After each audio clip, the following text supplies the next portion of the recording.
I'd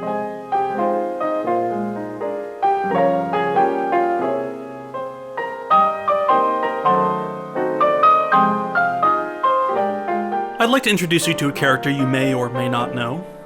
Rick Blaine. Rick Blaine is a small business owner. He is an American. Well... What is your nationality? I'm a drunkard. And that makes Rick a citizen of the world.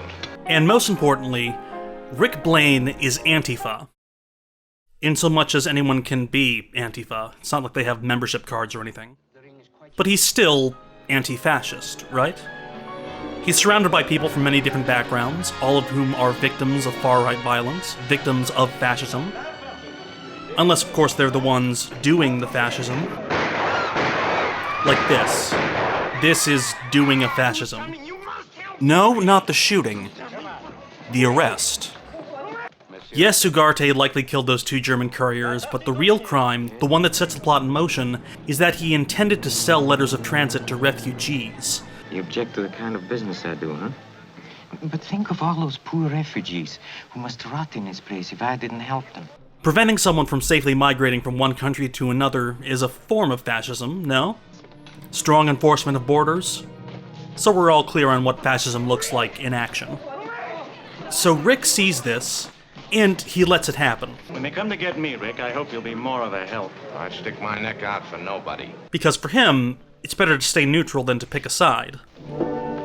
But he's already picked a side, right? He ran guns to Ethiopia when they were invaded by fascists, and he fought for the Loyalists in the Spanish Civil War. And got well paid for it on both occasions. The winning side would have paid you much better. Rick Blaine has a record for helping victims of fascism. A record he keeps up with the Bulgarian couple, whom he helps win a rigged game of roulette. Cash it in and don't come back. And those he can't help, he employs. The leading banker in Amsterdam is now the pastry chef in our kitchen. We have something to look forward to. And his father is the bellboy. He stands up to fascists, even private ones. Your cash is good at the bar. What? Do you know who I am? I do. You're lucky the bar's open to you. This is outrageous. I shall report it to the Angriff.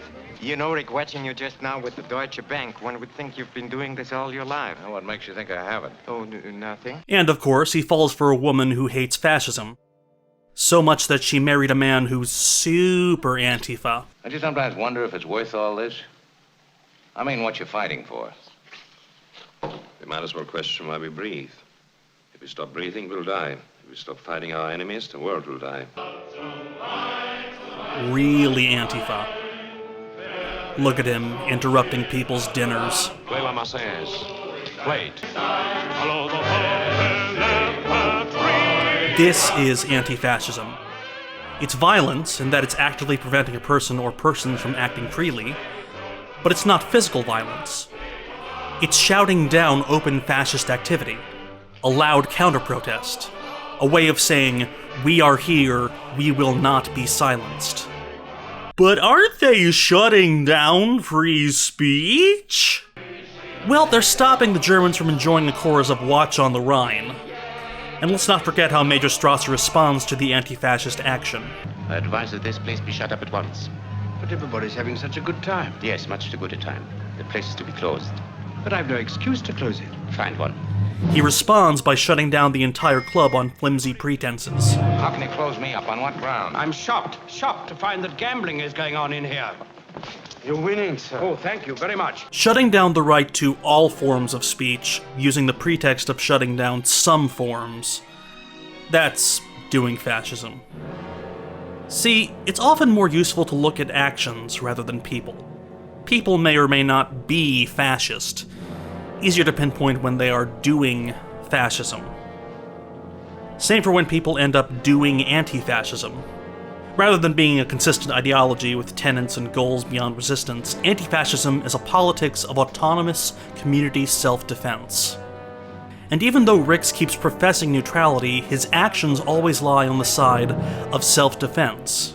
Defense of his diverse little community of international outcasts. He is, after all, a citizen of the world. If we stop fighting our enemies, the world will die. What of it? It'll be out of its misery. You know how you sound, Mr. Blaine?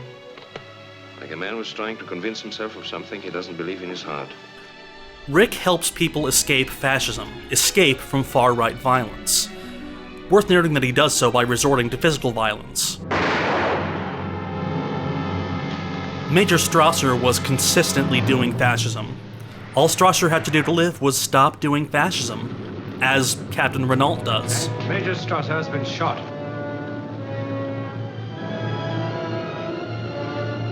Round up the usual suspects. Perhaps you're You right. see how easy it is to stop doing fascism? Casablanca was famously made up on the fly, with plot points improvised up until the end of the movie. It wasn't until shooting finished that Ilsa and Rick's ultimate fates were decided. So they, like us, were left wondering whose side Rick would choose up until he chooses himself. He, like America had been, was torn between action and inaction. Give certain lines more heft. But they're asleep in New York. I bet they're asleep all over America. So when he does do the right thing, the anti-fascist thing, it's a relief. And it's framed as the most logical thing to do. To do otherwise would be a source of regret. Maybe not today, maybe not tomorrow, but soon and for the rest of your life. God damn, this movie is quotable. Just a mountain of cliches. Not that that's bad. Cliches are tried and true things. Like morals. Morals that Rick falls back on. Protect those you love, stand up to bullies, help those who need it. The fundamental things apply.